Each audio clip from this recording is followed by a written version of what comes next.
Hello student of standard 6, फिर से आ गए अपन।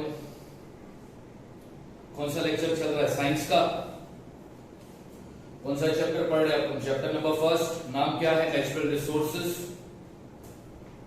नेचुरल रिसोर्सेज यानी वो सारी चीजें जो कुदरत ने बनाई है और मौजूद है दुनिया में, जिसको इंसान ने नहीं बनाया, वो नेचुरल रिसोर्सेज है, जिसमें अपन एयर, वाटर और लैंड के बारे में पढ़ने वाले हैं। तो एयर वाला नेचुरल रिसोर्स हो गया है, उसका एक छोटा सा टॉपिक बाकी है, वो अभी पहला मैं कंटिन्यू करके खत्म करा होगा। उसके बाद मैं दूसरा लूंगा वाटर, दूसरा नेचुरल रिसोर्सेज वाटर समझाऊंगा। तो बोर्ड पे मैंने कुछ चीजें लिखी है। सबसे पहला आओ इसको अच्छे से समझते हैं कि मैंने क्या लिखा है। There is a layer of ozone gas। याद रखना, ओजोन गैस का ये फॉर्मूला है O3, मतलब ओजोन गैस। क्या बोलता है? There is a layer, एक लेयर है। किसका लेयर है? ओजोन गैस का। कहां पर है? In the lower part of stratosphere. अब तुम बोलोगे स्ट्रेटोस्फीयर क्या है? तो हम लोगों ने पढ़ा है एयर के 5 लेयर है, ठीक है। एयर के कितने लेयर है? 5 लेयर है ना। उनमें से एक लेयर क्या है? स्ट्रेटोस्फीयर है ना। तो स्ट्रेटोस्फीयर के लोअर पार्ट पर तुम्हें एक लेयर मिलेगा ओजोन गैस का। स्ट्रेटोस्फीयर के लोअर पार्ट पर तुम्हें एक लेयर मिलेगा ओजोन गैस का, और उस लेयर को कहते हैं ओजोन लेयर। ओजोन गैस का एक लेयर है स्ट्रेटोस्फीयर के लोअर पार्ट पर, उस लेयर को कहते हैं ओजोन लेयर। अब second point, it is not directly useful for living organism. Ozone layer का लिविंग ऑर्गेनिज्म यानी कि plant, animal, human being etcetera, ये डायरेक्टली ओजोन लेयर को या ओजोन गैस को इस्तेमाल नहीं करते। But it is very important for living thing to have this layer around the earth। और आगे क्या बोल रहा है कि कोई भी लिविंग थिंग इसको डायरेक्ट यूज नहीं करता, लेकिन अर्थ के इर्द गिर्द इस लेयर का होना हर लिविंग थिंग के लिए इंपॉर्टेंट है।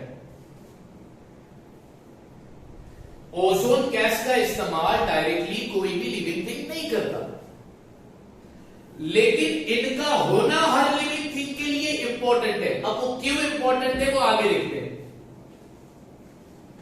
Ultraviolet rays coming from the sun is very harmful for living things. Sun के अंदर अल्ट्रावायलेट रेज होती है। सन के पास अल्ट्रावायलेट रेज होती है जो हर लिविंग थिंग के लिए हार्मफुल है, खतरनाक है। फिर चाहे वो एनिमल हो, प्लांट हो, बर्ड्स हो, फिश हो, कोई भी, हर लिविंग थिंग के लिए सन से निकलने वाली अल्ट्रावायलेट रेज हार्मफुल है। The ozone layer absorb this rays and hence life on the earth is protected. Ozone layer क्या करता है? इस रेज को अर्थ पर पहुंचने नहीं देता। अर्थ पर पहुंचने से पहले ही ओजोन लेयर इस अल्ट्रावायलेट रेज को अपने अंदर एब्सॉर्ब कर देता है, ताकि लिविंग थिंग पर इसका हार्मफुल असर ना हो। इसलिए ओजोन लेयर इंपॉर्टेंट है। अगर ओजोन लेयर नहीं होगा तो अल्ट्रावायलेट रेज सन से निकलकर डायरेक्ट अर्थ पर आएगी, तो जितने भी लिविंग थिंग है उन सबको उस रेज का नुकसान होगा। तो वो नुकसान होने से बचा कौन रहा है? Ozone layer. क्या करता है वो? सन से जब अल्ट्रावायलेट रेज निकलती है, ठीक है, तो वो लेयर से लेयर पास होती है। तो जब वो स्ट्रेटोस्फीयर के लोअर पार्ट पर आती है, तो वहां पर उस रेज को कौन मिलता है? Ozone layer. वो ओजोन लेयर उस रेज को अर्थ पर फिर आने नहीं देता, उसको पूरी तरह से अपने अंदर एब्सॉर्ब कर देता है, जिससे लिविंग थिंग अर्थ पर प्रोटेक्टेड है, हिफाजत से है। आगे harmful gas like carbon tetrachloride, gas के नाम याद रखना बच्चों, यह हार्मफुल गैस है यानी खतरनाक। कार्बन टेट्राक्लोराइड, क्लोरोफ्लोरोकार्बन, ये दो गैस हार्मफुल है, ये दो गैस हार्मफुल है, खतरनाक है। If mix with the air, अगर ये दो गैस हवा से मिक्स, हवा में मिक्स हो गए, can destroy the ozone layer. अगर ये गैस हवा से मिक्स हो गए तो ये किसको डिस्ट्रॉय करेंगे? Ozone layer. ओजोन लेयर को डिस्ट्रॉय करने वाले दो गैस का नाम बताओ। तो एक है कार्बन टेट्राक्लोराइड, दूसरा है क्लोरोफ्लोरोकार्बन। अब ये गैस कहां से बाहर निकलता है? ये गैस कहां से बाहर निकलता है? कार्बन टेट्राक्लोराइड, क्लोरोफ्लोरोकार्बन, ये कहां से बाहर निकलता है? ये दोनों भी गैस कहां से मिलेंगे बाहर? कहां से निकलते हैं? रेफ्रिजरेटर से, एयर कंडीशन से। जो गैस बाहर निकलती है वो कार्बन टेट्राक्लोराइड होती है या क्लोरोफ्लोरोकार्बन होती है, और ये जब हवा में मिक्स होती है तो ये किसको डिस्ट्रॉय करती है? ओजोन लेयर को। इंपॉर्टेंट थिंग फिलअप्स के लिए पूछ सकता है, dash is celebrated as ozone protection day. Ozone protection day किस दिन मनाया जाता है? तो आंसर होगा 16 सितंबर। 16 सितंबर को ओजोन प्रोटेक्शन डे मनाया जाता है। तो ये एक छोटा सा इंफॉर्मेशन है ओजोन लेयर के बारे में, इसको अच्छे से याद रखना। स्ट्रेटोस्फीयर के लोअर पार्ट पर ओजोन गैस मौजूद है, ओजोन गैस का लेयर मौजूद है, ठीक है। स्ट्रेटोस्फीयर की लोअर पार्ट पर मौजूद है ओजोन गैस का लेयर। ओजोन गैस का फॉर्मूला क्या है? O3। इस गैस को डायरेक्टली कोई लिविंग थिंग इस्तेमाल नहीं करता। जैसे हवा में बहुत सारे गैस प्रेजेंट है ना, हमने कल पढ़ा था, तो उसका इस्तेमाल हम करते हैं, लेकिन ओजोन गैस का डायरेक्टली हम इस्तेमाल नहीं करते। फिर भी ये लिविंग थिंग के लिए बहुत ज्यादा इंपॉर्टेंट है। क्यों इंपॉर्टेंट है? सन से अल्ट्रावायलेट रेज निकलती है, तो ये ओजोन गैस उस रेज को अपने अंदर एब्जॉर्ब कर लेता है, अर्थ तक पहुंचने नहीं देता। वो अल्ट्रावायलेट रेज बहुत ही ज्यादा खतरनाक और हार्मफुल होती है। उसके बाद एयर कंडीशन और रेफ्रिजरेटर से दो गैस निकलते हैं, कार्बन टेट्राक्लोराइड और क्लोरोफ्लोरोकार्बन। अगर ये गैस हवा में मिक्स हो गए, एयर से मिक्स हो गए, तो ये किसको डिस्ट्रॉय कर सकते हैं? Ozone layer. पूरी दुनिया में ओजोन प्रोटेक्शन डे किस दिन मनाया जाता है? 16 सितंबर। तो यहां पर खत्म होता है तुम्हारा ओजोन लेयर। अब हम पढ़ेंगे दूसरा नेचुरल रिसोर्सेस, वाटर। हम सब जानते हैं बच्चों कि वाटर एक इंपॉर्टेंट नेचुरल रिसोर्स है जिससे बहुत सारे काम होते हैं। पानी नहीं होगा तो हमारी लाइफ, लिविंग थिंग की लाइफ डिस्टर्ब होगी। पानी नहीं होगा तो हम सरवाइव नहीं कर पाएंगे, जिंदा नहीं रह पाएंगे। हम नहीं जिंदा रहेंगे, एनिमल्स नहीं जिंदा रहेंगे, बर्ड्स, इंसेक्ट, तुम्हारा फिश वगैरह, कोई जिंदा रहेगा? क्या पानी सिर्फ जिंदा रहने के लिए काम आता है? नहीं, पानी तो बहुत सारे पर्पस के लिए काम आता है। खाना बनाने के लिए काम आता है, बाथिंग के लिए काम आता है, कपड़े धोने के लिए काम आता है, बर्तन धोने के लिए काम आता है, फ्लोर पोंछने के लिए काम आता है। बहुत सारे यूजेस है पानी के। उसके अलावा नेचर में, इन नेचर, पॉइंट नंबर 3 की बात कर रहा हूं। In nature water occur in 3 state, solid, liquid and gas. Nature यानी कुदरत, नेचर में वाटर कितने स्टेट में अवेलेबल है, यानी कितनी शक्ल में अवेलेबल है? वो सॉलिड में भी अवेलेबल है, लिक्विड में भी अवेलेबल है, गैस में भी अवेलेबल है। तुम बोलोगे सर लिक्विड तो समझ में आता है, पानी प्यास लगी क्या पीते हो? पानी पीते हो ना, वो लिक्विड है, वो पानी लिक्विड फॉर्म में है। बर्फ, वो पानी सॉलिड फॉर्म में है। वाटर वेपर, पानी का धुआं, वो पानी गैस के फॉर्म में है। इसलिए बोला जाता है कि नेचर में पानी 3 स्टेट में अवेलेबल है, सॉलिड में भी है, लिक्विड में भी है और गैस स्टेट में भी है। Point number 4, many thing get dissolve in water. बहुत सारी चीजें ऐसी है जिसको तुम पानी में डालोगे तो वो पानी में घुल जाएगी, डिसॉल्व हो जाएगी। बहुत सारी चीज, मिट्टी, नमक, शक्कर, बहुत सारी चीज ऐसी है जो इजीली पानी में डिसॉल्व होती है। इसीलिए वाटर को क्या कहा जाता है? इसीलिए वाटर को यूनिवर्सल सॉल्वेंट कहा जाता है।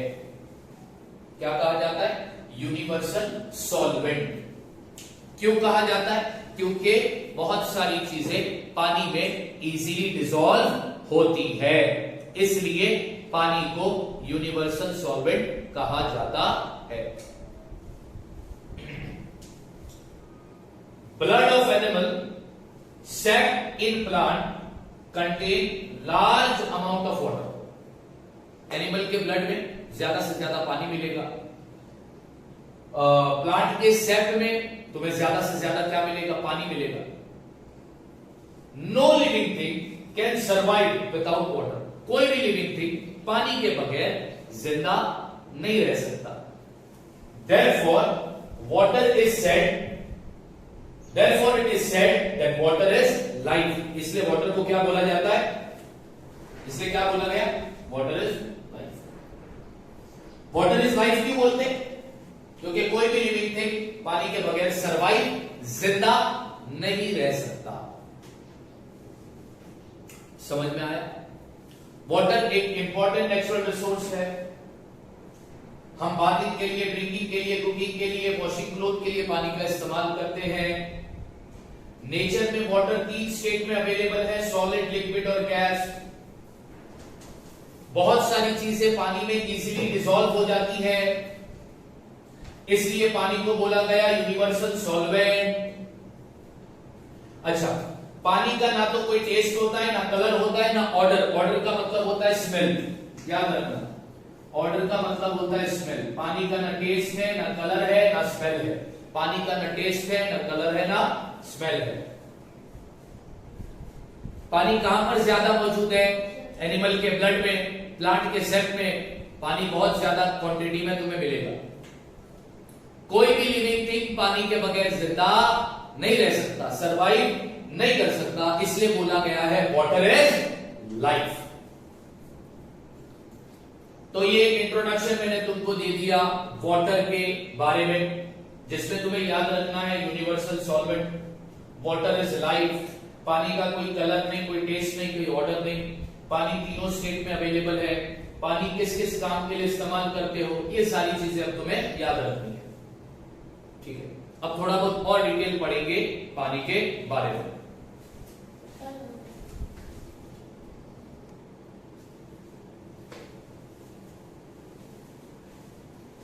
ओके स्टूडेंट, अब नेक्स्ट टॉपिक है हमारा distribution of water on the earth. Earth पर वाटर किस तरह डिस्ट्रीब्यूट किया गया है वो समझेंगे। सी एंड ओशियन में भी तुम्हें वाटर मिलेगा। कितना परसेंट वाटर है? 97% वाटर कहां पर है? सी एंड ओशियन। 97% वाटर कहां पर है? सी और ओशियन में। और ये कौन सा वाटर है? सॉल्टी वाटर है।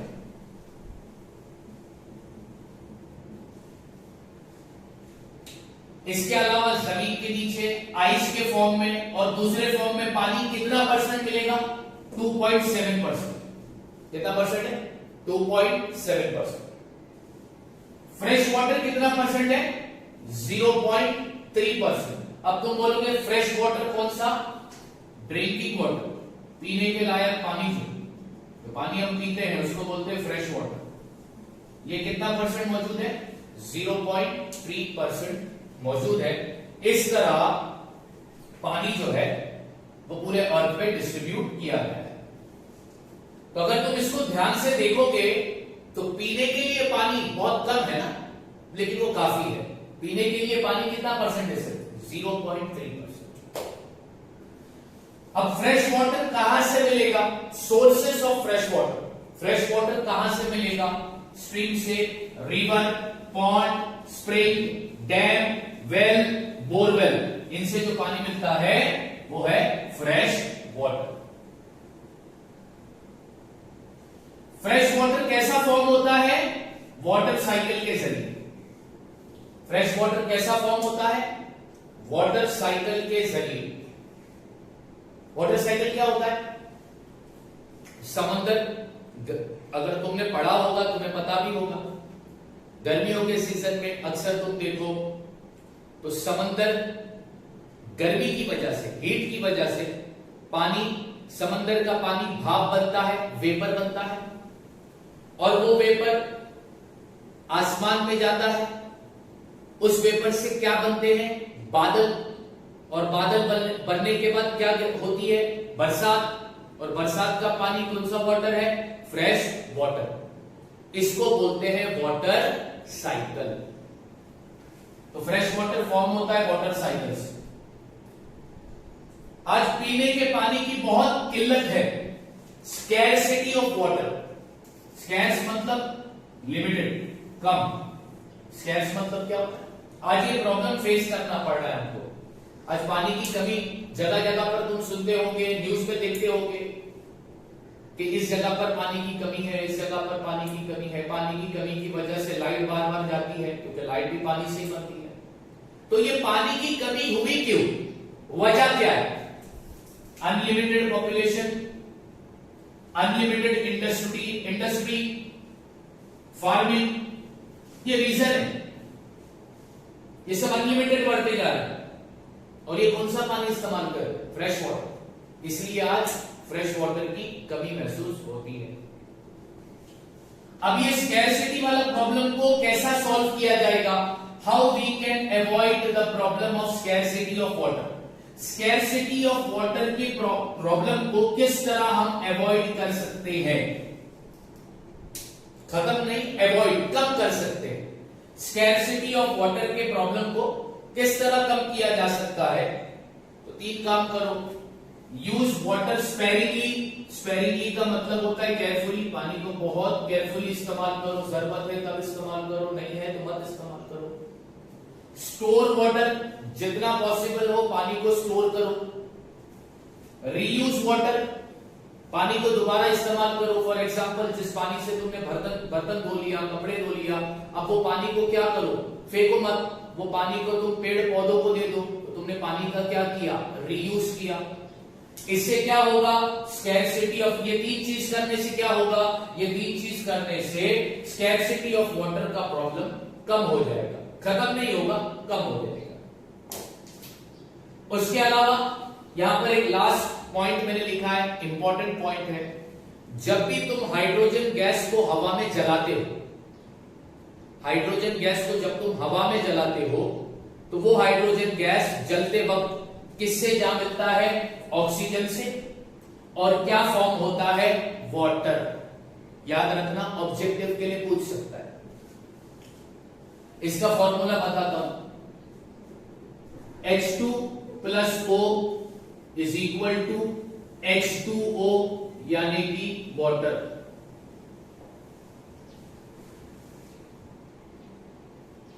हाइड्रोजन प्लस ऑक्सीजन क्या बनाते हैं? वाटर। ठीक है। तो हाइड्रोजन को जब हम जलाते हैं हवा में, तो वो जलते वक्त हवा में किससे मिलता है? ऑक्सीजन से।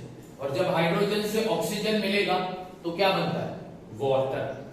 ये बात याद रखना बच्चों। यहां पर आज का हमारा टॉपिक खत्म होता है। आज हम लोगों ने वाटर और ओजोन लेयर पूरा पढ़ लिया। अब सिर्फ एक ही नेचुरल रिसोर्स बचा है, लैंड। उसको नेक्स्ट लेक्चर में मैं तुम्हारे साथ डिस्कस करूंगा। Till then stay safe, healthy रहो। लेक्चर्स देखो, लेक्चर्स को और स्प्रेड करो।